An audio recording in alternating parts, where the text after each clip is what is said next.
ಮಕ್ಕಳ ಜೀವನ. ಇಲ್ಲಿ ಸಿದ್ದಮ್ಮನ ಜೀವನವು ಸಹಿತವಾಗಿ ಬಹಳಷ್ಟು ಕಷ್ಟಕರವಾಗಿದೆ. ಜೀವನ ಒಬ್ಬ ಮಗು, ಒಬ್ಬನೇ ಮಗುವಾಗಿದ್ದಾನೆ. ಆ ತಾಯಿಯ ಜೀವನ ಯಾರಿಗೂ ಹೇಳಲಿಕ್ಕಾಗುವುದಿಲ್ಲ ಅಂತ ನಾವು ಸಿದ್ದಮ್ಮನ ಜೀವನ. ಗಂಡ ತೀರಿ ಹೋಗ್ಯಾನಂತ ತಿಳ್ಕೊಂಡು ಗಂಗಮ್ಮ ಒಂದು ದಿನವೂ ಸಹಿತವಾಗಿ ಸಂಕಟವನ್ನ ಪಡಲಿಲ್ಲ, ನೋವನ್ನ ಪಡಲಿಲ್ಲ. ಇಲ್ಲಿ ಗಂಗಮ್ಮ ಇದೆ. ಹೆಂಗ ಗಂಗಮ್ಮ ತಾಯಿ ಬದುಕ್ತಾಳೆ ಅಂತಂದ್ರೆ, ಜೀವನದೊಳಗ ಆಗಿ ಹೋಗ್ಯದ, ನಡೆಯೋದು ನಡೀಲಿ ಅಂತ ತಿಳ್ಕೊಂಡು ಭಗವಂತ ಒಬ್ಬ ಮಗನನ್ನ ಕೊಟ್ಟಾನ, ಒಳ್ಳೆ ಜ್ಞಾನದ ಮಗನನ್ನ ಕೊಟ್ಟಾನ. ಆ ಮಗನನ್ನ ಬೆಳೆಸೋಣ, ಜಗತ್ತಿಗೆ ಮಹಾಪಂಡಿತನಾಗುವಂತ ಮಗನನ್ನ ಬೆಳೆಸೋಣ ಅಂತ ತಿಳ್ಕೊಂಡು ಗಂಗಮ್ಮ ಮಗನನ್ನ ಬೆಳೆಸುವ ಕಾಲ ಕಳೀತಾಳೆ. ಇಲ್ಲಿ ದುಃಖ ಅನ್ನುವಂಥದ್ದನ್ನ ಬರೀತಾಳೆ ಗಂಗಮ್ಮ. ಗಂಡನ ನೆನಪಿಲ್ಲದೆ ಬದುಕಬಹುದು. ಸಮಾಜ ಚುಚ್ಚಿ ನಿಂದನೆಯ ಮಾತುಗಳನ್ನ ಹೇಳುವಾಗ ಎಷ್ಟು ನೋವಾಗಲಿಕ್ಕಿಲ್ಲ ಹೆಣ್ಣು ಮಗಳಿಗೆ. ಗಂಗಮ್ಮನಿಗೆ ಗಂಗಮ್ಮ ಬಹಳ ನೋವಾಗ್ತಿತ್ತು. ಆಗ ತನ್ನ ಕೆಲಸದೊಳಗ ತಾನು ಗಂಗಮ್ಮ ಉಳಿದುಕೊಂಡಳು. ಒಂದು ದಿನ ಸಾಯಂಕಾಲವಾಗಿತ್ತು. ಸಾಯಂಕಾಲವಾದಾಗ ಸಹಜ ಹಿಂದಿನ ಕಾಲದೊಳಗ ಮಣ್ಣಿನ ಗಡಿಗೆಗಳಿತ್ತು. ಆದ್ರೆ ಈಗಿನ ಕಾಲದೊಳಗೆ ಮಣ್ಣಿನ ಗಡಿಗೆ ಯಾರ ಮನೆಯಾಗಿದಾವ್ರಿ? ಮಣ್ಣಿನ ಗಡಿಗೆ ಹೊಡಿತಾವ, ಹಿಂದಕ್ಕೆ ಹಾಕಿರಂತಾರ. ಅವನ್ನೆಲ್ಲ ಮಣ್ಣಿನ ಗಡಿಗೆ ಹಿಡ್ಕೊಳ್ಳೋ ಸದ್ಯ ಬರಂಗಿಲ್ಲ ನಮ್ಗೆಲ್ಲ. ಅದ್ರಾಗ ಎಷ್ಟು ಚಂದ ಅಡಿಗೆ ಮಾಡ್ತಿದ್ರಿ. ಯಾರ ಹಿಂದಿನ ಕಾಲದೊಳಗೆ ಮಣ್ಣಿನ ಗಡಿಗೆಗಳು ಊಟ ಮಾಡ್ಯಾರ ನೋಡ್ರಿ, ಅವರೆಲ್ಲ 100 ವರ್ಷ ಬದುಕ್ಯಾರ. ಚಂದ ನಾವೆಲ್ಲ ಚಂದ ಬೊಗಣೆಗಳು, ಪಾತ್ರೆಗಳನ್ನ ಏನ್ ತಗೊಂಬರ್ತೀವಲ್ಲ, ತಗೊಂಬಂದು ಬಹಳ ಚಲೋ ನಮ್ಮಂತ ಅಡಿಗೆ ಮಾಡ್ತೀವಿ. ಅದನ್ನ ಹೊರೊಳಗೆ ಒಂದೊಂದು ಸ್ಟೀಲ್ ಪಾತ್ರೆಗಳು ನಾವ್ ಹೆಂಗಾಗಿವ್ರಿ? 45, 50, 55 ಟಿಕೆಟ್. ಬಹಳ ದಿನ ಇಲ್ಲಿ ನಮ್ಮ ಆಯುಷ್ಯ ಬಹಳ ಕಡಿಮೆ ಆಗ್ಯದ. ಎದಕ್ಕೆ ಕಡಿಮೆ ಆಗ್ಯದ? ಮಣ್ಣಿನ ಗಡಿಗೆಯೊಳಗ ಎಂದಕ್ಕೆಲ್ಲ ಸಾಂಬಾರ್ಗೆ ಮಾಡಿದ್ರೆ ಅದು ಎಷ್ಟು ರುಚಿ ಇದೆ. ಅದು ಹಿಂದಕ್ಕೆಲ್ಲ ಉಣ್ತಿದ್ರು 20-25 ವರ್ಷಗಳಿಂದ ಬಹಳ ಚಲೋ ಇತ್ತು ಅದೆಲ್ಲ. ಅದ್ರ ಗಡಿಗೆಗಳು ಇವತ್ತಿನ ದಿನಮಾನಗಳಲ್ಲಿ ಮರೆಮಾಚಿ ಹೋಗಿದ್ದಾವೆ. ಇಲ್ಲಿ ಆಗ ಮಣ್ಣಿನ ಬಿಂದಿಗೆಗಳನ್ನ ತೆಗೆದುಕೊಂಡು ನೀರು ತೆಗೆದುಕೊಂಡು ಬರುವಂತ ಸಂದರ್ಭದೊಳಗೆ ಸಾಯಂಕಾಲ ಆಗಿತ್ತು, ಗೋಧೂಳಿ ಲಗ್ನ. ಒಂದಿಷ್ಟು ಜನ ನೀರು ತೆಗೆದುಕೊಂಡು ಬರ್ಲಾಕತ್ತಿದ್ರು. ಅದ್ರೊಳಗ ಒಬ್ಬ ಹೆಣ್ಣು ಮಗಳು ನಿಂಗವ್ವ ಅನ್ನುವಂತ ಹೆಣ್ಣು ಮಗಳನ್ನು ಬಿಂದಿಗೆ ಹೊತ್ಕೊಂಡು ಬರ್ಲಾಕತ್ತಿದ್ರು. ಆ ಹೆಣ್ಣು ಮಗಳು ಮಣ್ಣಿನ ಬಿಂದಿಗೆಯೊಳಗ ನೀರು ಹೊತ್ಕೊಂಡು ಬರ್ಲಾಕತ್ತಿದ್ರು. ಬರಬೇಕಾದ್ರ ಇಲ್ಲಿ ಸಣ್ಣ ಮಗಿನ ಮಡಿವಾಳ ಅಂತ ನಾವು ಕರಿತೀವಲ್ಲ, ಈ ಮಡಿವಾಳ ಏನ್ ಮಾಡದ, ಆಟ ಆಡ್ಲಕತ್ತಿದ್ದ ಚೆಂಡು ತಗೊಂಡು ಆಟ ಆಡ್ಲಕತ್ತಿದ್ದ. ಅಕಸ್ಮಾತ್ ಆಗಿ ನಿಂಗವನ ಕೊಡಕ ಮಡಿವಾಳ ಚೆಂಡು ಬಿತ್ತು. ಮಣ್ಣಿನ ಬಿಂದಿಗೆ ಮೊದಲೇ ಚೆಂಡು ಬಿಟ್ಟು ಮಣ್ಣಿನ ಗಡಿಗೆ ಹೆಂಗಿರ್ತದೆ? ಹೊಡೆದೋತು. ಮಣ್ಣಿನ ಗಡಿಗೆ ಹೊಡೆದೋತು. ಮತ್ತ ಸುತ್ತಮುತ್ತ ಜನ ಇತ್ತಲ್ಲೆಲ್ಲ. ಅಕ್ಕಿ ನೋಡಿ ನಗ್ಲಾಕತ್ತಿದ್ರು ಜನಗಳು. ನಿಂಗವನ್ನು ನೋಡಿ ಜನ ನಗ್ಲಾಕತ್ತಿದ್ರು. ನಗಬೇಕಾದ್ರೆ ನಿಂಗವ್ ಅಸಹ್ಯ ಅನಿಸ್ತು, ಬಹಳ ಅಸಹ್ಯ ಆಯ್ತು. ಅವಾಗ ಈ ಕೂಸು, ಸಣ್ಣ ಕೂಸು ಮಡಿವಾಳನಿಗೆ ನಿಂಗವ್ ಅಂತಾಳೆ, ಎಂತ ಕೆಟ್ಟ ಶಬ್ದ. ನೀನು ಚಲೋ ಹುಟ್ಟಿದ್ದಿ ಅಂತಂದ್ರ ಇಂತ ಕೆಟ್ಟ ಬುದ್ಧಿ ಬರ್ತಿರ್ಲಿಲ್ಲ ನನಗೆ, ಚೆಂಡು ಹೊಡೆಯುವಂತ ಬುದ್ಧಿ. ನಿನಗ ಕೆಟ್ಟ ಬುದ್ಧಿ ಬರ್ತಿರ್ಲಿಲ್ಲ, ಬಹಳ ಕೆಟ್ಟ ಮಗನಾಗಿ ಹುಟ್ಟಿದ್ದಿ. ಜಾರಟನವನ್ನ ಮಾಡಿ ನಿನ್ನ ತಾಯಿ ಹಡದಾಳ. ಕೆಟ್ಟ ಶಬ್ದಗಳಿಂದ ಆ ನಿಂಗವಂತಾಗಿ ಹೇಳಲಿಕ್ಕೆ ಆಗಲೇ ಇರ್ತಕ್ಕಂಥ ಶಬ್ದಗಳು. ಹೆಂಗ ಅನ್ನೋದಲ್ದ ನಿನ್ನ ತಾಯಿ ಜಾರಟನವನ್ನ ಮಾಡಿ ಹಡದಾಳ ಅನ್ನೋದಲ್ದ, ಇಲ್ಲಿ ಮಡಿವಾಳನ ಹಿಡ್ಕೊಂಡು ಒಂದು 4 ಏಟು ಹತ್ತರ ಹೊಡೆದೇ ಬಿಟ್ಟರು. 4 ಏಟುಗಳು, 4-6 ಏಟುಗಳನ್ನ ಹಾಕಿದಾಗ ಸುತ್ತ ಮುಂದಿರ್ತಕ್ಕಂಥ ಹೆಣ್ಮಕ್ಳು ಅಂತಾರೆ, ಸಣ್ಣ ಹುಡುಗ ಸಹಜ ಆಡ್ತದಲ್ಲ. ಸಣ್ಣ ಹುಡುಗ ಸಹಜವಾಗಿ ಆಡದೆ ಬಿಂದಿಗೆ ಒಂದು ಚೆಂಡು ಬಿದ್ದಾರೆ, ಅದನ್ನೇ ಇಷ್ಟು ದೊಡ್ಡದು ಮಾಡಿದ್ರೆ ಹೆಂಗ? ಹೆಂಗವ ಬುದ್ಧಿ ಅದ ನಿನಗ? ನಿನ್ ಮಕ್ಕಳೇನ್ ತಪ್ಪು ಮಾಡೋದಿಲ್ಲ ಏನು? ಸಣ್ಣ ಮಗ ತಪ್ಪು ಮಾಡೋದ, ಬಿಡು ಅಂದ್ರೆ ಬಿಡೋದಿಲ್ಲ, ಹೊಡಿತಲ್ಲ. ಮತ್ತೆ ಅನಂತ ಮಾತುಗಳನ್ನ, ಕೆಟ್ಟ ಶಬ್ದಗಳ ಮಾತುಗಳನ್ನ ಆಡೋದ್ರಿಸಿ ಕೈ ಹಿಡ್ಕೊಂಡು ಹೊಡಿಲಾಕತ್ತಿದ್ರು. ಅಷ್ಟರೊಳಗೆ ಎದುರು ಯಾರು ಬಂದ್ರು? ಹೆತ್ತ ತಾಯಿ ಗಂಗಮ್ಮ ಬಂದಳು. ಹೆತ್ತ ತಾಯಿ ಗಂಗಮ್ಮ ಬಂದಳು. ಗಂಗಮ್ಮ ಎದುರಿಗೂ ಸಹಿತವಾಗಿ ಕೆಟ್ಟ ಶಬ್ದಗಳಿಂದ ಬೆಳೆಯೋದ್ರ ಜೊತೆಗೆ ಹೊಡಿಲಾಕತ್ತಿದಳು. ಮಗನ ಹೊಡೆದ ಬಳಿಕ ತಾಯಿಗೆ ನೋವಾಗ್ತದೆ. ಅದರ ಜೊತೆಗೆ ತನಗೆ ನಿಂದನೆಯ ಮಾತುಗಳನ್ನ ಆ ಹೆಣ್ಣು ಮಗಳಾಡ್ತಾಳೆ. ಊರು ಒಂದಿಷ್ಟು ನಿಂದನೆ ಮಾತಾಡ್ತಿತ್ತು. ಜಾರತನವನ್ನ ಮಾಡ್ಯಾಳೆ, ಜಾರತನವನ್ನ ಮಾಡಾಳೆ ಅಂತಿದ್ರು. ತಿಳುವಳಿಕೆ ಬಂದಿತ್ತು ಆ ಮಗುವಿಗೆ, ಒಂದಿಷ್ಟು ತಿಳುವಳಿಕೆ ಬಂದಿತ್ತು. ಅಷ್ಟು ದಿನಗಳಾದರೂ ಸಹಿತವಾಗಿ ಕೇಳಿರಲಿಲ್ಲ. ಇದು ಘಟನೆ ನಡೆದಾಗ ಕೇಳುವಂತ ಪ್ರಸಂಗ ಬಂದು ಹೋಗಿರ್ತದೆ. ನನ್ನ ಮಗ ತಪ್ಪು ಮಾಡ್ಯಾನೆ, ಇರ್ಲಿ ಬಿಡು ಅಂತಾಳ ಗಂಗಮ್ಮ. ಬಿಡೋದಿಲ್ಲ. ಆ ಮಗು ಹೆಂಗಾದ್ರೂ ಮಾಡಿ ನಿಂಗವನ ಕೈ ತಪ್ಪಿಸ್ಕೊಂಡು ತಾಯಿಯ ಸೆರಗ ಬಳಿ ಬರುತ್ತದೆ. ತಾಯಿಯ ಸೆರಗಿನ ಬಳಿ ಬಂದು ತಾಯಿಯ ಸೆರಗನ್ನ ಹೊಚ್ಚಿಕೊಂಡು ತಾಯಿಯನ್ನ ಅಪ್ಪಿಕೊಂಡು ನಿಂತಾನೆ ಮಡಿವಾಳ. ನಿಂತ್ಕೊಂಡ ಆ ತಾಯಿ ಅನ್ನೋದ್ರೊಳಗ, ನೋಡುವ ನಿಂಗವ್ಗ ಬುದ್ಧಿ ಇಲ್ಲ, ಗಂಗಮ್ಮ ನಿನಗ ಬುದ್ಧಿ ಅದ. ನಿನ್ನ ಮಗ ಜ್ಞಾನವಂತ ಮಗನನ್ನ ನೀನು ಬೆಳೆಸ್ಲಕತ್ತಿ, ನಿಂಗವನ ಜೊತೆ ಯಾಕೆ ವಾದ ಮಾಡ್ತಿ ಅಂತ ಹೇಳ್ಕೊಂಡು ಬುದ್ಧಿವಾದವನ್ನ ಹೇಳಿ ಕಳಿಸ್ತಾರೆ. ಆದ್ರೆ ಗಂಗಮ್ಮ ಅದೇ ಇದರೊಳಗ ತತ್ವಜ್ಞಾನಿ ಅಂತ ಬಹಳ ವಿಚಾರವಂತೆ ಹೆಣ್ಣು ಮಗಳು. ಆ ತಾಯಿ ಏನು ಅನ್ನಲಿಲ್ಲ. ಗಂಗಮ್ಮ ಅನ್ನಲಾರದ ಒಂದು ಹಾಡು ಬರೀತಾಳ, ಹಾಟ್ಯ ಹಾಟ್ಯ ಅನ್ನಬೇಡ, ಹಾಟ್ಯೊಳಗೆ ಈ ಶರೀರ ಬಂದಾದಂತಾಳ. ಬಹಳ ತಿಳುವಳಿಕೆ ಗಂಗಮ್ಮ ಹೆಣ್ಣು ಮಗಳು. ಆ ಮಾತಿನಿಂದ ಉತ್ತರ ಅರ್ಥ ಆಗ್ತದೆ. ನಡೀರಿ, ಯಾಕೆ ವಾದ ಮಾಡ್ತೀರ ಅಂತ ಅಲ್ಲಿರ್ತಕ್ಕಂಥ ಹೆಣ್ಣು ಮಕ್ಕಳೆಲ್ಲ ಸೇರಿ ಮನೆಗೆ ಕಳಿಸ್ಕೊಟ್ರು. ಇಲ್ಲಿ ಮಡಿವಾಳ ತಾಯಿಯ ಸೆರಗಿನೊಳಗ ಗಟ್ಟಿಗೆ ಕುತ್ತುಕೊಂಡ ಇಲ್ಲಿ ಎಲ್ಲಿಗೆ ಬಂದ್ರು? ಮಠಕ್ಕೆ ಬರುತ್ತಾರೆ. ಆ ತಾಯಿಗೆ ಇರ್ಲಿಕ್ಕೂ ಸಹಿತವಾಗಿ ಜಾಗ ಇಲ್ಲ. ಆ ತಾಯಿ ಎಲ್ಲಿಗೆ ಬರ್ತಾಳಂದ್ರೆ ಬಿದಿರೂರಿನ ವಿರೂಪಾಕ್ಷೇಶ್ವರ ಸ್ವಾಮಿಗಳ ಮಠ ಇತ್ತು. ಆ ಮಠಗಳಿಗೆ ಆಶ್ರಯ ಏನ್ ಕೊಟ್ಟರು ಅಂತಂದ್ರೆ, ಆಶ್ರಯ ಬಿದಿರೂರಿನ ವಿರೂಪಾಕ್ಷ ಸ್ವಾಮಿಗಳು ನನ್ನ ಮಗಳನ್ನ ತಿಳ್ಕೊಂಡು ಮಠದೊಳಗ ಉಳಿದುಕೊಳ್ಳುವುದಕ್ಕೆ ಅವಕಾಶ ಕೊಟ್ಟರು. ಆ ತಾಯಿ ಮಠದೊಳಗೆ ಅಲ್ಲೇ ಉಳಿದುಕೊಳ್ತಾಳೆ. ಈ ಮಗು ಕರ್ಕೊಂಡು ಹೋದಳು. ಹೋಗಿರುವಂತ ಸಂದರ್ಭದೊಳಗೆ ಏನಾಯ್ತು ಅಂದ್ರೆ, ಮಗ ಸಾಮಾನ್ಯವಾದ ಮಗನಲ್ಲ. ಮಡಿವಾಳ ಸಾಮಾನ್ಯವಾದ ಮಗನಲ್ಲ. ಸಣ್ಣ ವಯಸ್ಸಿನೊಳಗೆ ಅನಂತ ರೀತಿಯ ಒಂದಿಷ್ಟು ವಿಚಾರಧಾರೆಗಳನ್ನ ತಿಳ್ಕೊಂಡಾನೆ. ಯಾವಾಗಿದು ಮನೆಗೆ ಹೋದ ಬಳಿಕ ತಾಯಿಯ ಸೆರಗಿನಿಂದ ಬಿಗಿದಪ್ಪಿಕೊಂಡೇ ಹಿಡ್ಕೊಂಡಿದ್ದ. ಆ ತಾಯಿಯ ಸೆರಗಿನಿಂದ ತಪ್ಪಿಸಿಕೊಂಡು ಒಂದಿಷ್ಟು ದೂರ ಅಂತರದೊಳಗೆ ನಿಂತು, ಅವ್ವ ಏನು ನಿನ್ನ ಮಾತಿನ ಅರ್ಥ?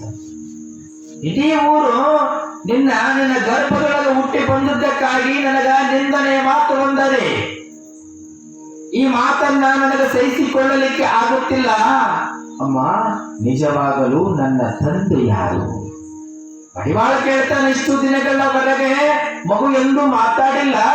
ಈ ಮಗು ಮಾತಾಡುವಂತ ಪ್ರಸಂಗ ಬಂದದ. ಮಗು, ಅಮ್ಮ ನಿಜವಾಗ್ಲೂ ಏನು? ನನ್ನ ಹುಟ್ಟಿಗೆ ಕಾರಣರಾರು? ಯಾವಾಗ ಹುಟ್ಟಿಗೆ ಕಾರಣರಾರು ಅಂದಾಗ ಸಾಮಾನ್ಯವಾದ ಮಾತು ಅಲ್ಲ. ತಾಯಿಯ ಬಗ್ಗೆ ಮಗನೇ ಸಂಶಯ ಪಡುವಂತ ಪ್ರಸಂಗ. ತಾಯಿಗೆ ಕಣ್ಣೀರು ಬರ್ತಾರೆ. ಆದರೂ ಸಹಿತವಾಗಿ ಒಂದು ಮಾತಂತಾಳೆ, ನನಗೆ ಜಗತ್ತು ಸಮಾಜ ಜಾಣನೆ ಅಂತದ ಮಗ, ಅದನ್ನು ಸಂಶಯ ಪಡಬೇಡ ನನ್ನ ಮೇಲೆ ಅಂತಾಳೆ ಹೆತ್ತ ತಾಯಿ. ಗಂಗಮ್ಮ ಹೇಳ್ತಾಳೆ, ಸಂಶಯ ಪಡಬೇಡ, ನೀನು ದುಃಖಕ್ಕೀಡಾಗಬೇಡ. ನಿನಗೆ ಗೊತ್ತಿಲ್ಲದೆ ನಾನು ಹುಟ್ಟಿ ಬಂದಿಲ್ಲ, ನಿನಗೆ ಮಾತ್ರ ಗೊತ್ತಲ್ಲ ನನ್ನ ತಂದೆ ಯಾರು ಅನ್ನುವಂಥದ್ದು ನೀ ಎಂದು ಹೇಳಲೇಬೇಕಂತ ನಮ್ಮ ಮಡಿವಾಳ. ನೀ ಹೇಳ್ಬೇಕಂದಾಗ ತಾಯಿಗೆ ಕಣ್ಣೀರು ಬರ್ತದೆ ಮಗ. ಆದರೆ ನಾನು ಜಾರತನವನ್ನ ಮಾಡಿ ನಿನ್ನನ್ನ ಹಡದಿಲ್ಲ. ನೊಂದು ಹೊಣದೇನಲ್ಲ, ಹೌದು ಮಗವಿ ಗಂಡ ಮನೆಯಾಗಿಲ್ಲ.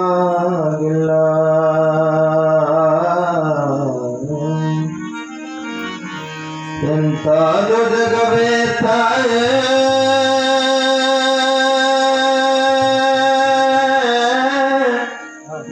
ಜಾಣೆ ನಾ ಸುಳ್ಳೇಳೋದಿಲ್ಲ, ಜಾಣೆ ನಾ ಸುಳ್ಳೇಳೋದಿಲ್ಲ.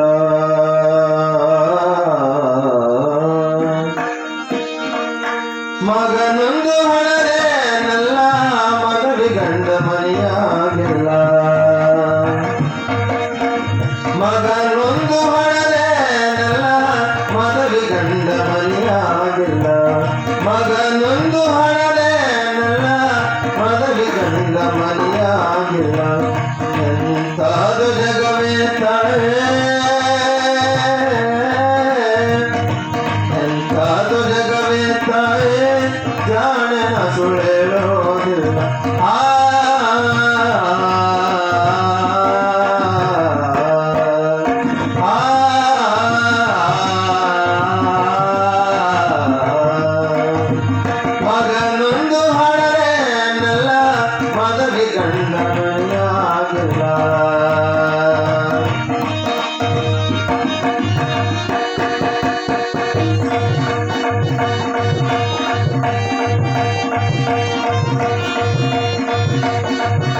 ಚಪ್ಪಳಿಗೆಯ ಬಾರಿಸಲಿಲ್ಲ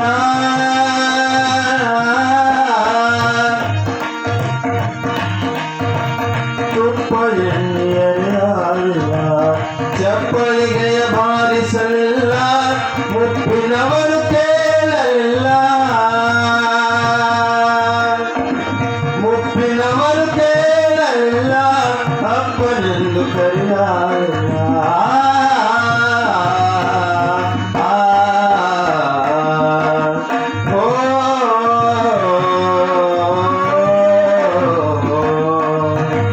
ಮಗನೊಂದು ಹೊರರೆ ನಲ್ಲ ಮಗದಿ ಗಂಡ ಮನೆಯಾಗಿಲ್ಲ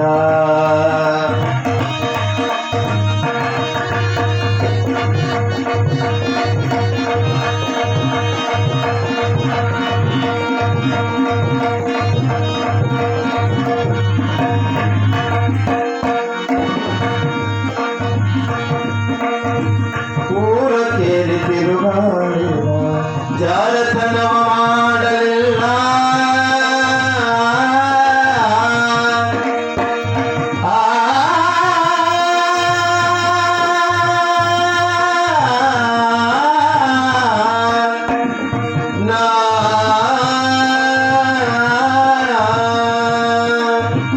ಊರ ಕೇರಿ ತಿರುಗಾಡಿಲ್ಲ ಜಾರತನವ ಮಾಡಲಿಲ್ಲ ಊರ ಕೇರಿ ತಿರುಗಾಡಿಲ್ಲ ಜಾರತನವ ಮಾಡಲಿಲ್ಲ ಪಾರ ಬಂದು ಹುಟ್ಟಿತ್ತಲ್ಲ ಪಾರ ಬಂದು ಹುಟ್ಟಿತ್ತಲ್ಲ ನಾರಿಯವರು ಕೇಳಿದ ಸ್ವಲ್ಪ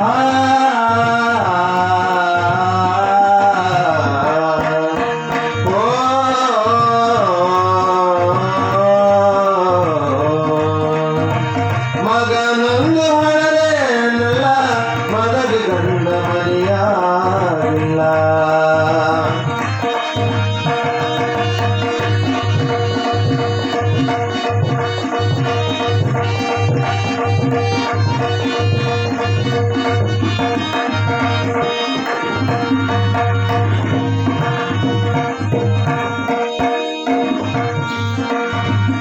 ಉಂಡು ಹುಟ್ಟು ತಿರುಗಾಡಿ ಮಿಂಡಿನ ಬಸರಾಗಲಿಲ್ಲ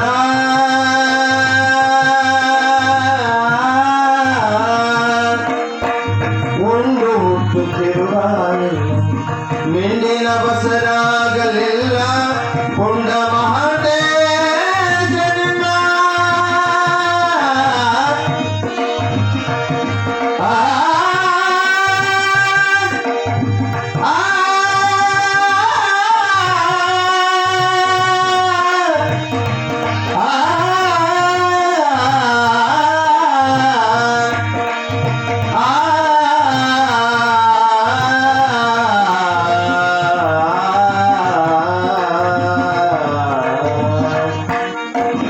ಪುಂಡ ಮಹಟೇಶನಿನ್ನ ಪುಂಡ ಮಹಟೇಶನಿನ್ನ ಕಂಡು ಹೆಸರು ಇಟ್ಟರಲ್ಲ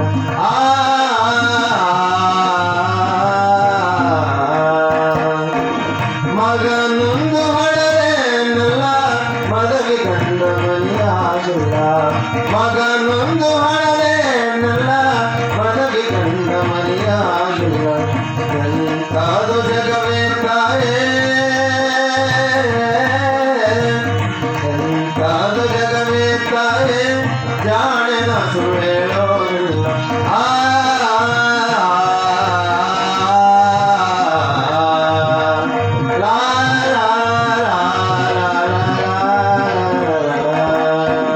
ಮಗನೊಂದು ಹೊರರೇನಲ್ಲ ಮದವಿ ಗಂಡ ಮನೆಯಾಗಿಲ್ಲ ಮಗನೊಂದು ಹೊರರೇನಲ್ಲ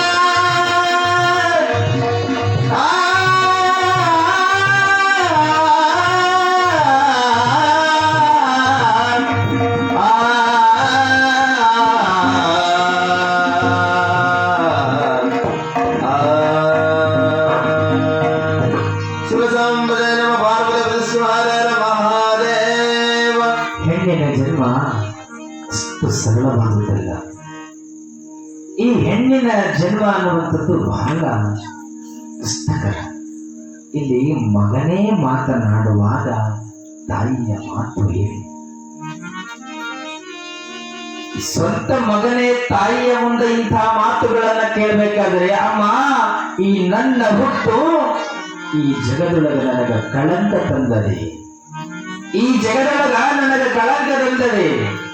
ಅಮ್ಮ ನನ್ನ ಹುಟ್ಟಿಗೆ ಕಾರಣರಾಗಿ ಇಷ್ಟು ದಿನಗಳವರೆಗೆ ಅಗ್ನಿಯನ್ನ ನನ್ನ ನುಡಲೊಳಗ ಇಟ್ಟುಕೊಂಡಿದ್ದೆ.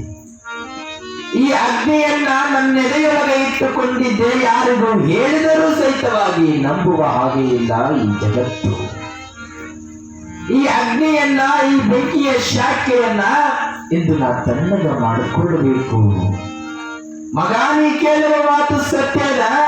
ಸಮಾಜನೇ ನನಗೆ ಚಾರಣೆ ಎನ್ನಬೇಕಾದ್ರೆ ನಿನಗೂ ತಿಳುವಳಿಕೆ ಬಂದಾಗ, ಆದ್ರೆ ಸಮಾಜಕ್ಕೆ ತಿಳುವಳಿಕೆ ಇಲ್ಲ ಅನ್ನಬಹುದು. ನೀನು ಜಾಣವಂತ ಮಗ, ನೀನು ಜಾಣವಂತ ಮಗನಿದ್ದಿ. ಆದ್ರೆ ನಿನಗೆ ಏನು ಹೇಳಬೇಕು ಎಲ್ಲ ಸತ್ಯವನ್ನು ಮಗ ನಾ ಹೇಳ್ತೀನಿ. ಜಗತ್ತು ಹೆಂಗದಂದ್ರ, ಪತಿವ್ರತೆಯಾಗಿ ನಾವು ಎಷ್ಟು ಚಂದ ನೀಟಾಗಿ ಬದುಕು ಕಟ್ಟಿಕೊಂಡರೂ ಸಹಿತವಾಗಿ ಗಂಡ ತೀರಿ ಹೋದ ಬಳಿಕ ಸಮಾಜ ಒಂದು ಮಾತು ಅನ್ನೋದೇ.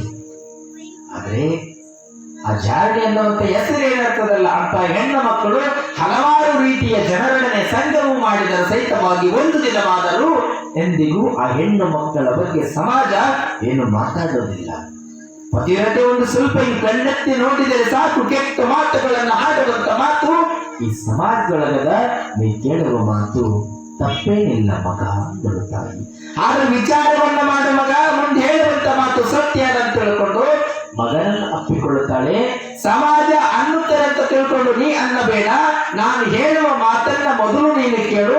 ನೀನು ಮೊದಲು ಊಟ ಮಾಡುವಂತ ಮಗನಿಗೆ ಊಟ ಮಾಡಿಸ್ತಾಳೆ ಹೆತ್ತ ತಾಯಿ. ಊಟ ಆದ ಬಳಿಕ ಒಂದು ಮಾತು ಹೇಳ್ತಾಳೆ, ನಾ ಹೇಳಿದ ಮಾತು ನಿಜವಾಗ್ಲೂ ನೀನು ನಂಬೋದಿದ್ರೆ ನಂಬು, ನಂಬದಿದ್ರೆ ಬಿಡು.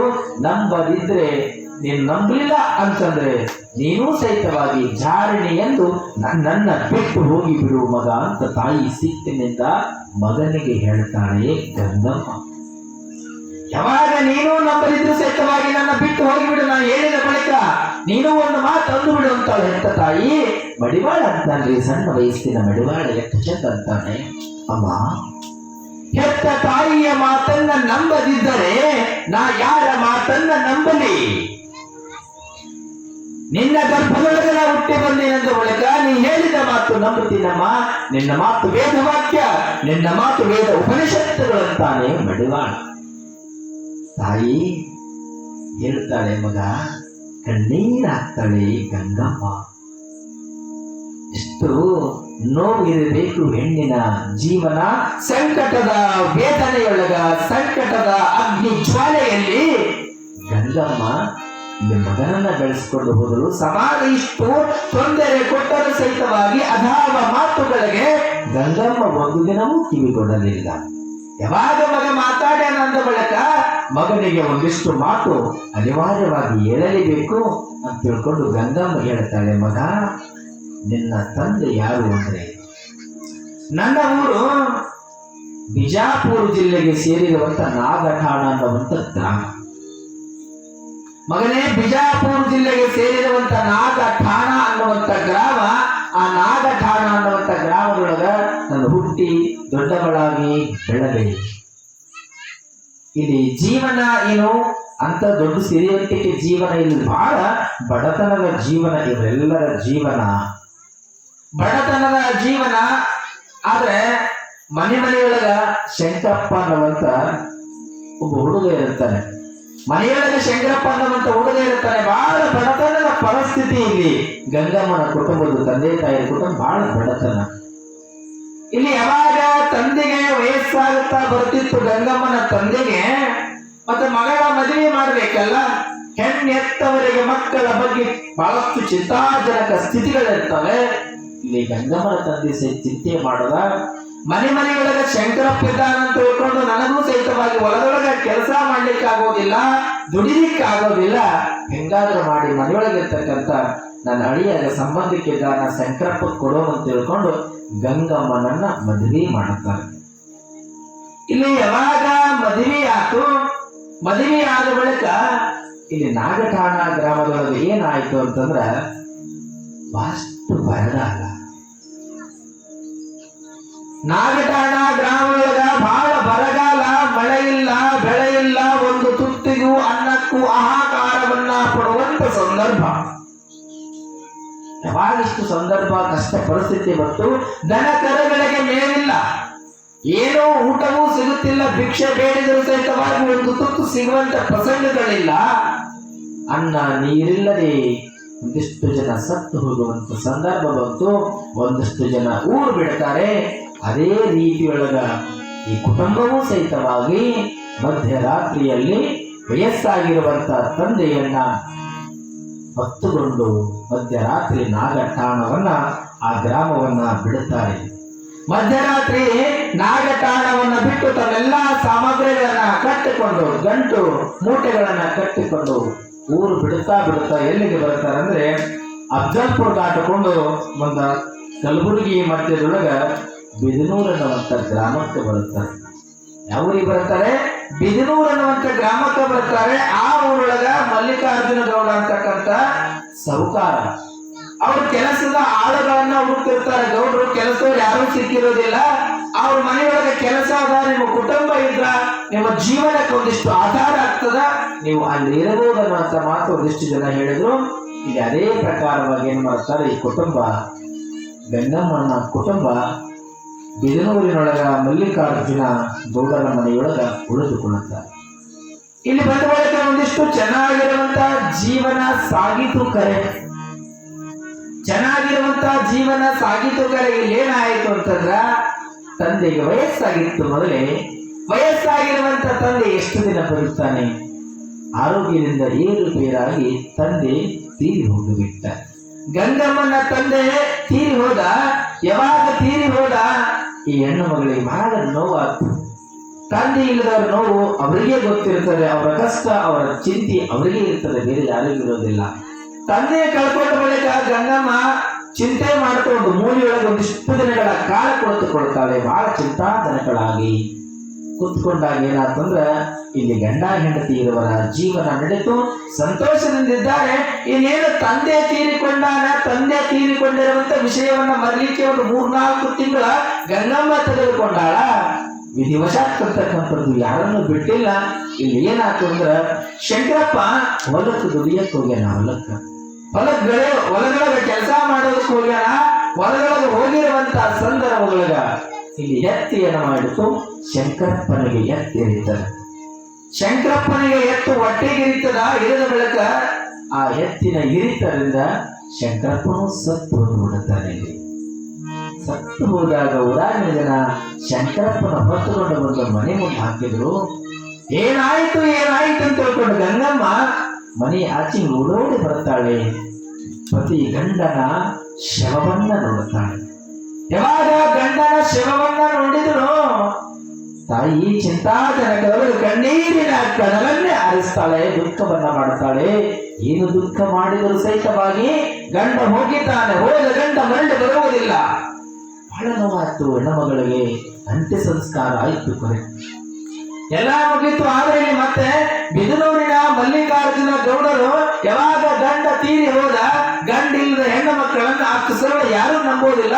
ಮನೆಯೊಳಗೆ ಇಟ್ಟುಕೊಳ್ಳಕ್ಕೂ ಬಹಳ ಕಠಿಣ ಪ್ರಸಂಗಗಳು ಬರುತ್ತವೆ. ಇಲ್ಲಿ ಹೆಂಗಾತಂದ್ರ, ಮಲ್ಲಿಕಾರ್ಜುನ ಗೌಡರು ಒಳ್ಳೆಯವರು ಬಹಳ. ಆದ್ರ ನೋಡುವ, ನಿನ್ನ ಗಂಡ ತೀರಿ ಹೋದ, ನಿನ್ನ ಗಂಡ ಇದ್ರೆ ನನ್ನ ಮನೆಯೊಳಗೆ ಇಟ್ಕೊತಿದ್ದೆ, ಗಂಡ ಹೆಂಡತಿ ಚಂದ ದುಡಿತಿದ್ರಿ, ನಾವು ನೀವು ಬಹಳ ಚಂದ ಇರಬಹುದು. ಕರೆ ಈ ಸಮಾಜ ಯಾರನ್ನೂ ಬಿಟ್ಟಿಲ್ಲ.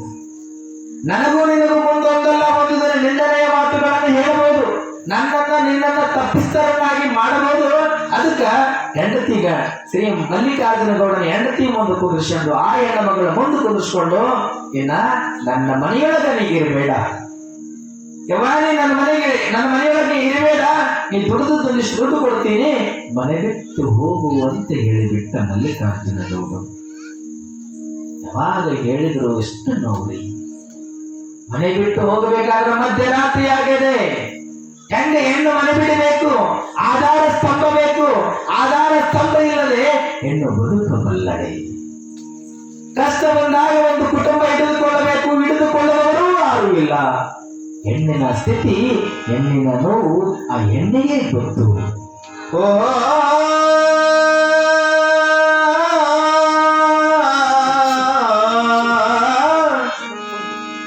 ಆ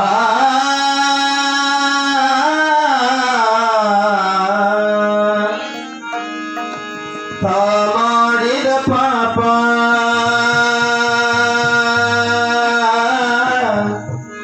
ತಾ ಕಳೆಯಬೇಕ ಶಿವನ ಮ್ಯಾಲ ಕಸಿಟ್ಟಾಗಬೇಕ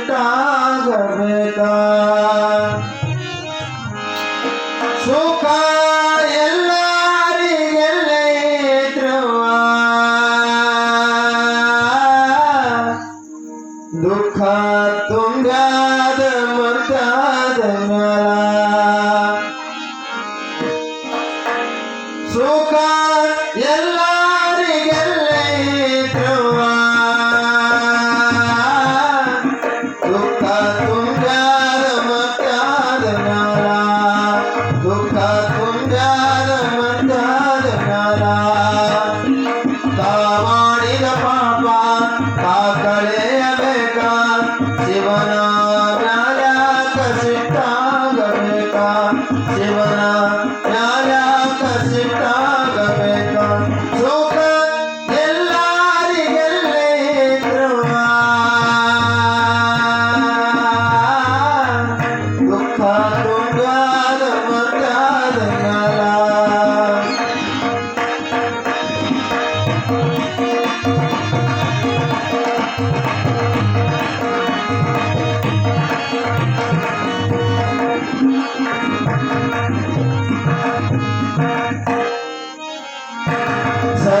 ಸತ್ಯವಂತನಾದ ರಾಜ ಹರಿಶ್ಚಂದ್ರ ಹೆಂಡರ ಮಕ್ಕಳ ಮಾರಿ ಋಣವ ತೀರಿಸಿದ ಸತ್ಯವಂತನಾದ ರಾಜ ಹರಿಶ್ಚಂದ್ರ ಹೆಂಡರ ಮಕ್ಕಳ ಮಾರಿ ಋಣವ ತೀರಿಸಿದ ಕೊಲೆಯನಿಗೆ ಆಳಾಗಿ ಸುಡುಗಾಡ ಕಾಯ್ದ ಕೊಲೆಯನಿಗೆ ಆಳಾಗಿ ಸುಡುಗಾಡ ಕಾಯ್ದ ಸುಖ ಎಲ್ಲರಿಗೆಲ್ಲೇ ಇದ್ರುವ ದುಃಖ ತುಂಬ್ಯಾದ ಮರ್ತಾದ ಮ್ಯಾಲ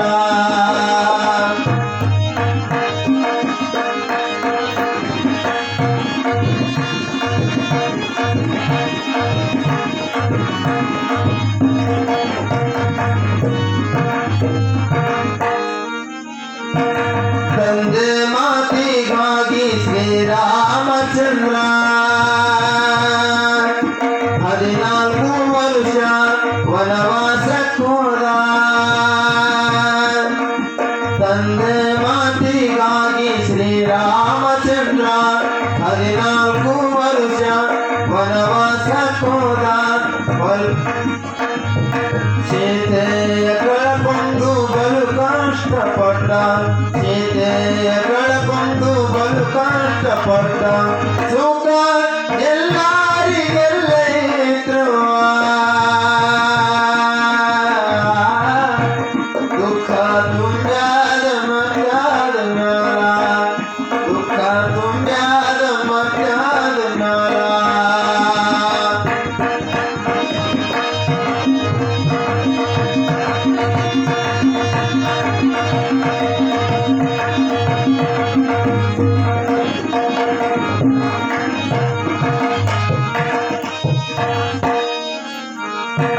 ಕೌರವರ ಮೋಸಾದಿ ಪಂಚ ಪಾಂಡವರ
ಹುಟ್ಟಿದ ಹೆಣ್ಣು ಮಕ್ಕಳ ಜೀವನ, ಅವರ ಗೋಳು ಯಾರು ಅನುಭವಿಸಿರುತ್ತಾರೋ ಅವರಿಗೆ ಮಾತ್ರಗೆ ಗೊತ್ತು. ಮಗ ಕೇಳು ಮಗ ನನ್ನ ನೋವಿನ ಕಥೆ ವ್ಯಥೆ ಅಂತಾಳೆ ಗಂಗಮ್ಮ. ಎಷ್ಟು ಕಣ್ಣೀರು ಬರ್ಲಿಕ್ಕಿಲ್ಲ. ಆ ತಾಯಿಯ ನೋವು ಒಂದೊಂದು ಹನಿ ಕಣ್ಣೀರು ಅಗ್ನಿಯಂತೆ ಹೋಗ್ಬೇಕಾದ್ರೆ ಆ ತಾಯಿಗೆ ನೆಮ್ಮದಿಯಿಂದ ಕುಳಿತುಕೊಂಡು ಒಂದು ತುತ್ತು ಸಹಿತವಾಗಿ ಊಟ ಹೋಗ್ಲಿಕ್ಕಿಲ್ಲ. ಅಂತ ಜೀವನ ಗಂಗಮ್ಮನ ಜೀವನ. ಮಗನೇ ಕೇಳುವಂತಾಳ ಮತ್ತ ಗಂಗಮ್ಮ. ಆ ಬಿದನೂರಿನ ಮಲ್ಲಿಕಾರ್ಜುನ ಗೌಡರು ಮನೆಯನ್ನ ಬಿಡಿಸಿದರು. ಎಲ್ಲಿ ಹೋಗಬೇಕೆನ್ನುವ ದಿಕ್ಕು ತೋಚದು. ಯಾರ ಬಳಿ ಹೋಗಬೇಕು? ನಮ್ಮಗಳಿಗೆ ಯಾರೂ ನೆರಳಿಲ್ಲ. ಯಾರು ನೆರಳಿಲ್ಲದವರಿಗೆ ಬಡತನ ಆದ ಅಂದ ಬಳಿಕ ಯಾರು ಬಡವರನ್ನ ಸರಳ ಬೇಗ ಮನೆಯೊಳಗೆ ಕರೆದುಕೊಳ್ಳುವುದಿಲ್ಲ. ಬಂಧು ಬಳಗವಿದ್ದರೂ ಸಹಿತವಾಗಿ ನಾವು ಆರ್ಥಿಕವಾಗಿ ಚೆನ್ನಾಗಿದ್ರೆ ಮಾತ್ರ ಇವರು ನನ್ನವರು, ಇವರು ನಮ್ಮ ಬಂಧುಗಳು ಅಂತ ಹೇಳಿ ಚಂದ ಕರಿತೀವಿ. ಅದೇ ನಾವು ಆರ್ಥಿಕವಾಗಿ ಸ್ವಲ್ಪ ಎಲ್ಲರೂ ಹಿಂದುಳಿದಿದ್ದಂತ್ರ ಹತ್ತಿರದ ಸಂಬಂಧಿಕರಿದ್ರು ಸಹಿತವಾಗಿ ಮುಂದೆ ಹೋದ್ರು ಸಹಿತವಾಗಿ ಇವರು ನಮಗೆ ಸಂಬಂಧ ಇಲ್ಲ ಅಂತ ಹೇಳುವಂತ ಪ್ರಸಂಗಗಳು ಈ ಸಮಾಜದೊಳಗೆ ಬಹಳಷ್ಟು ಇದ್ದಾವೆ. ಇಲ್ಲಿ ಮಗನೇ ಮತ್ತೆ ಕೇಳಲು ನನ್ನ ನೋವಿನ ಕಥೆಯನ್ನ ಇದುವರೆಗೂ ಇಷ್ಟು ದಿನಗಳವರೆಗೂ ಸಹಿತವಾಗಿ ಯಾರ ಮುಂದೂ ಹೇಳಿಲ್ಲ. ಆದ್ರೆ ಇಲ್ಲಿ ಯಾವಾಗ ಮನೆ ಬಿಡಿಸಿದ್ರು, ಮನೆ ಬಿಟ್ಟು ಅನಿವಾರ್ಯವಾಗಿ ಬೆಳಗಿನ ಜಾವ ನಡೆದುಕೊಂಡು ಹೊರಟಿದ್ದೆ. ಆ ತಾಯಿ ಕೆಟ್ಟ ದೃಷ್ಟಿಯನ್ನ ಮಾಡಿಕೊಂಡು ಗರ್ಭದಲ್ಲಿರುವಂತಹ ಮಗುವಿಗೆ ಕೆಟ್ಟ ದೃಷ್ಟಿಯಲ್ಲಿ ಇಟ್ಟುಕೊಂಡು ಏನಾದ್ರು ವಿಚಾರವನ್ನ ಮಾಡಿ ಪ್ರಾಣ ಕಳೆದುಕೊಂಡಿದ್ರು ಅಂತಂದ್ರ ಕಡ್ಕೋಳು ಮಡಿವಾಳಪ್ಪ ನಮಗಳಿಗೆ ನಿಮ್ಗಳಿಗೆ ಸಿಗುತ್ತಿರಲಿಲ್ಲ. ತಾಯಂದ್ರ ಬಳಗ, ಶರಣವರ್ಗ ಬಳಗದವರೇ ಗಂಡ ತೀರಿ ಹೋದಾಗ ಇಲ್ಲಿ ಆ ಗಂಗಮ್ಮ ಎಷ್ಟು ತಿಂಗಳು ಅಂದ್ರೆ 3 ತಿಂಗಳು ಗರ್ಭವತಿ ಇದ್ದಳು. ಗಂಡ ತೀರಿ ಹೋದಾಗ ಗಂಗಮ್ಮ 3 ತಿಂಗಳ ಗರ್ಭವತಿ ಇದ್ದಾಳೆ.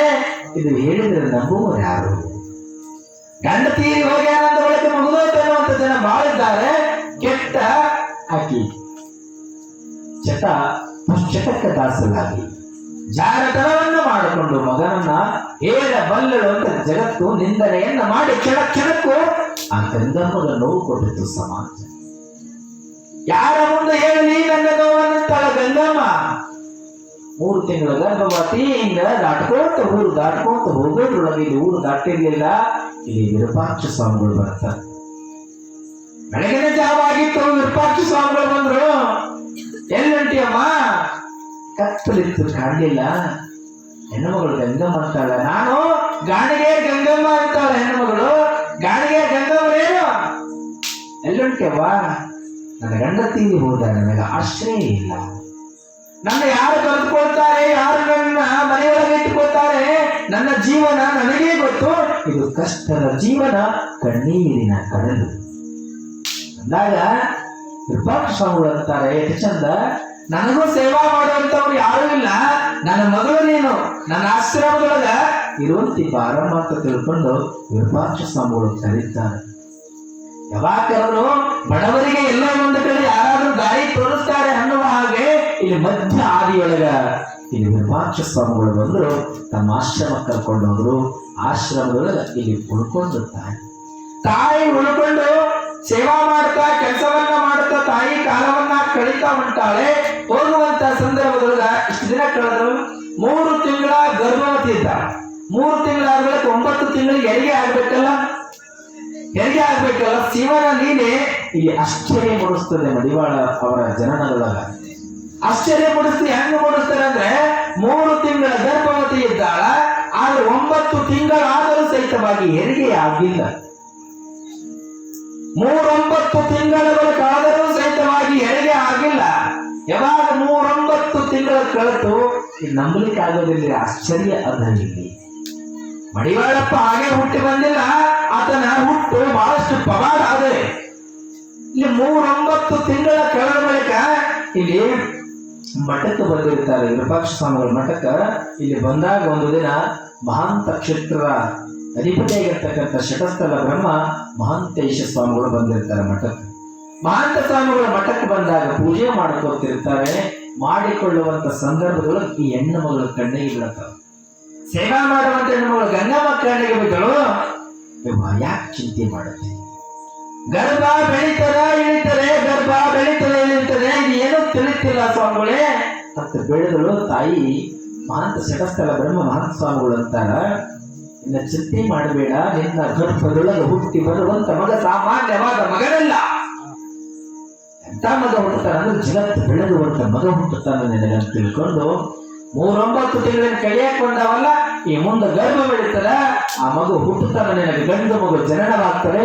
ಆ ಗಂಡು ಮಗು ಜನನ ಆತಂದ್ರೆ ಆತನಿಗೆ ಏನಂತ ಹೆಸರಿಡತಿ ಗೊತ್ತದೆ? ಮಡಿವಾಳನೆಂದು ಹೆಸರಿಡಬೇಕು. ನೀನು ಮಡಿವಾಳನೆಂದು ಹೆಸರಿಡಬೇಕು. ನೀನು ಆ ಮಗನನ್ನ ಹೆಂಗ್ ಹೇಳ್ತಿ ಅಂತಂದ್ರ ಮಡಿ ಉಡಿಯಿಂದ ಹೇಳ್ತಿ. ಆ ಮಗ ಹುಟ್ಟಿದಾಗ ಮಗನ ಅಣಿ ಮೇಲೆ ವಿಭೂತಿ ಇರ್ತದೆ, ಹುಟ್ಟಿದ ಮೇಲೆ ಮಾಂಸ ರಕ್ತದಿಂದ ಈ ಮಗು ಹುಟ್ಟೋದಿಲ್ಲ, ವಿಭೂತಿ ಧಾರಣದಿಂದ ಮಗ ಹುಟ್ಟುತ್ತಾನಂತಾರೆ ಮಹಂತ ಸ್ವಾಮಿಗಳು. ಯಾವಾಗ ಹೇಳಿದ್ರು ಒಂದಿನ ಅವರು ಹೇಳಿದ ಪ್ರಕಾರವಾಗಿ ಗಂಗಮ್ಮ ದೇವರ ಪೂಜೆಯನ್ನ ಮಾಡ್ತಾಳೆ. ಮಾಡುವಂತ ಸಂದರ್ಭದೊಳಗೆ ಬೆಳಗಿನ ಜಾವ ಇಲ್ಲಿ ಮಡಿವಾಳನ ಗಂಡು ಮಗ ಜನನ ಆಗ್ತದೆ. ಯಾವಾಗ ಬೆಳಗಿನ ಜಾವ ಹುಟ್ಟಿದ ಕಾರಣದಿಂದ ಶ್ರೀ ಮಹಂತ ಸ್ವಾಮಿಗಳು ಹೇಳಿದ ಪ್ರಕಾರವಾಗಿ ಮಡಿಯುಡಿಯಿಂದ ಹುಟ್ಟಿದ ಮಗನಿಗೆ ಮಡಿವಾಳನೆಂದು ನಾಮಕರಣವನ್ನು ಮಾಡ್ತಾರೆ, ಜಗತ್ತಿಗೆ ಪ್ರಖ್ಯಾತಿಯನ್ನು ಹೊರ್ತಾರೆ. ಇದು ಸಾಮಾನ್ಯವಾದ ಮಾತಲ್ಲ. ಮತ್ತೆ ಮಡಿವಾಳ ಅಂತ ಬೆಳಕು ಮುಂದೆ ಏನ ಮಾಡಬೇಕು? ನಮ್ಮ ಮಠಕ್ಕೆ ನೀನು ಮಹಂತಪುರಕ್ಕೆ ಒಂದು ಸಾರಿ ಕರ್ಕೊಂಡು ಬಾ ಅಂತ ಹೇಳ್ತಾರೆ. ಕರ್ಕೊಂಡು ಬಂದ ಬಳಿಕ ಹಿಂಗೆ ಕಾಲ ಕಳಿತು ಅನ್ನುವಂಥ ಮಾತು ತಾಯಿ ಮಗನಿಗೆ ಹೇಳ್ತಾಳೆ. ಒಂದು ಹೆಣ್ಣು ಜಗತ್ತಿನೊಳಗೆ ಬದುಕಬೇಕಾದ್ರೆ, ಮಕ್ಕಳನ್ನು ಬೆಳೆಸಬೇಕಾದ್ರೆ ಸಾಮಾನ್ಯವಾದ ಮಾತು ಅಲ್ಲ. ಇಲ್ಲಿ ಗಂಗಮ್ಮನ ಜೀವನವೂ ಅಷ್ಟೇ ಕಷ್ಟಕರ ಆಗಿರುವಂತ ಜೀವನ ಇಲ್ಲಿ. ಏನೇ ಕಷ್ಟಗಳು ಒಂದರ ಸಹಿತವಾಗಿ ಗಂಗಮ್ಮ ಒಂದು ದಿನವೂ ಸಹಿತವಾಗಿ ಎಲೆಗುಂದಲಿಲ್ಲ.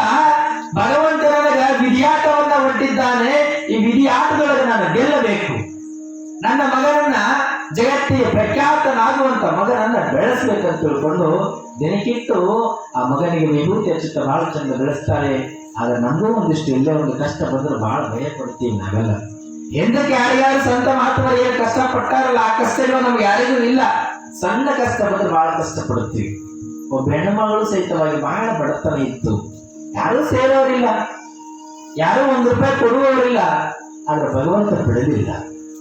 ಬಡವರನ್ನು ಭಗವಂತ ಎಂದು ಬಿಡುವುದಿಲ್ಲ, ಕೈ ಹಿಡಿದು ಕಾಪಾಡುತ್ತಾನೆ. ಆದ್ರೆ ತಪ್ಪೇಲಿ ಮಾಡ್ತೀವಿ ನಾವು ಅಂತಂದ್ರೆ ಭಕ್ತರು ಭಗವಂತನೆಡೆಗೆ ನಾವು ಕೇವಲ ಒಂದು ಹೆಜ್ಜೆ ಭಗವಂತ